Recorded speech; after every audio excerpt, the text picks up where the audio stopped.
Two of the men responsible for making U.S. policy, the senior Republican on the Senate Foreign Relations Committee, Bob Corker, and the senior Democrat on the House Foreign Affairs Committee, Eliot Engel.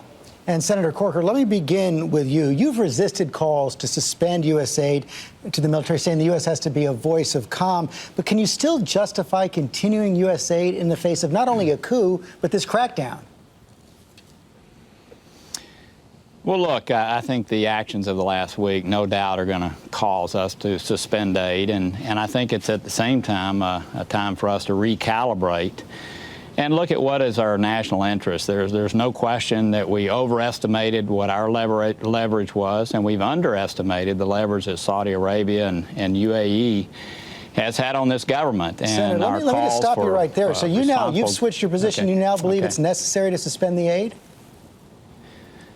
Yeah, but let me talk about that. I think we need to look at the tiers of our aid. Let's face it, most of the aid has already gone out the door this year. So what we're really talking about, George, is a debate that will take place this fall as we look forward to next year. And again, I think this whole discussion has been a little bit naive and, to me, very shallow. The fact is that we need to be looking at what is in our national interest. And is it in our national interest to have jihadis in northeastern Sinai that maybe threaten the security of Tennesseans and Americans?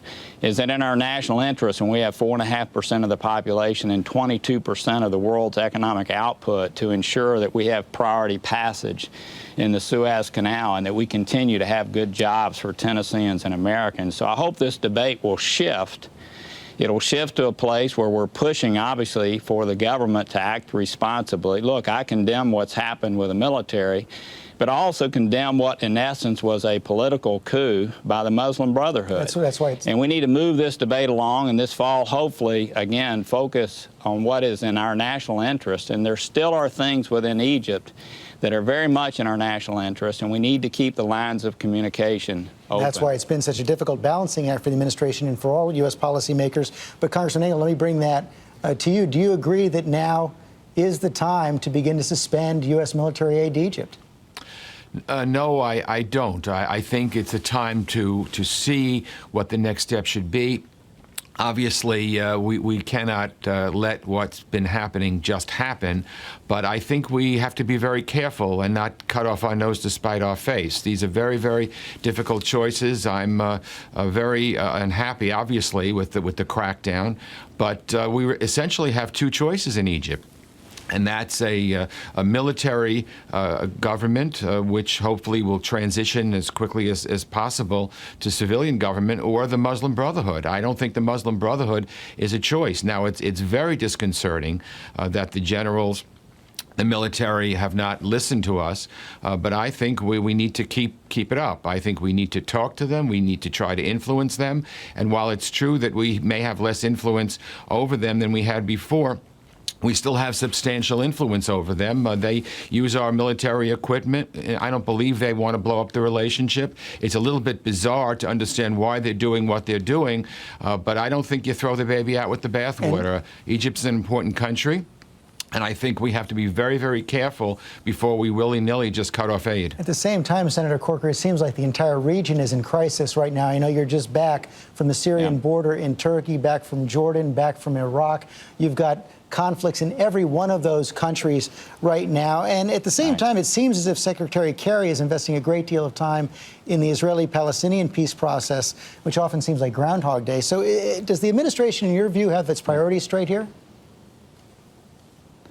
Let me just say one thing quickly, George. I hope we will continue to have an aid relationship with Egypt. Most of the money is out the door this year. It's time for us to recalibrate. Our relationship has been very, very static for the last 35 years. So I don't want to cut off our relations, and I do expect that we will continue to have aid forthcoming in a way that really directly focuses on our national interest. So you want to cut back but not cut off? Look, I just think we need to tier it. There are certain things that obviously should not flow. There are certain things that are in our national interest that continue to need to flow. I mean, we want their cooperation in northeast Sinai. We want their cooperation with the Suez Canal. So again, let's look at what is in our national interest. I think aid will continue to flow after we have this debate this fall. The money's out the door now anyway for this year. So I think a suspension, but a recalibration. And I don't want to cut our nose off to spite our face either. Back to the bigger regional issue. There is no question, George, that we are not focusing on very important things. In Iraq, the country is devolving. We have a leader there, candidly, who's doing some of the same things the Muslim Brotherhood has done, and that is concentrating power to himself, breaking down democracy. That's creating sectarian violence. And then you look at the regional sectarian violence that's happening in Syria, where you have all kind of proxies weighing in there. That is destabilizing the region. It's happening in Lebanon and Jordan. 25% of their population is going to be Syrian refugees in the short future. So I do think that we have a lot of our national interests there that are not being focused on, especially it's so apparent in Iraq, where it's as if we wish that problem to go away. So, Congressman Engel, what do we do right now? We're not focusing. Well, I think the president's approach was appropriate. I think cutting off the maneuvers next month with the Egyptian military was an appropriate response. I know there are people that say it's not enough, but the president is really caught between a rock and a hard place. Egypt's a very, very important country. Our policy for the past 35 years has made Egypt a staple of security in the Middle East. And we really need to continue that. And while it may feel good to say, okay, just cut them loose, they're not listening to us, they're cracking down and murdering people, which is horrific, I hope that behind-the-scenes diplomacy will prevail. I think they've got to let up a bit, but I think severing aid is not the right thing to do right now. We have to take each country based on the situation on the ground. And if you look at the military and you look at the Muslim Brotherhood in Egypt, I don't really believe long range we can be allies and partners with the Muslim Brotherhood. Let's hope that we can continue to talk with the military. Let's hope we can get them to pull back. It's not in the best interest of other countries to have them continue the crackdown either, not Saudi Arabia or some of the other countries. So I think diplomacy should try to be prevailed. And again, I think that a kind of cutoff of aid at this moment would be the wrong thing to do. Okay, gentlemen, thank you both for your time.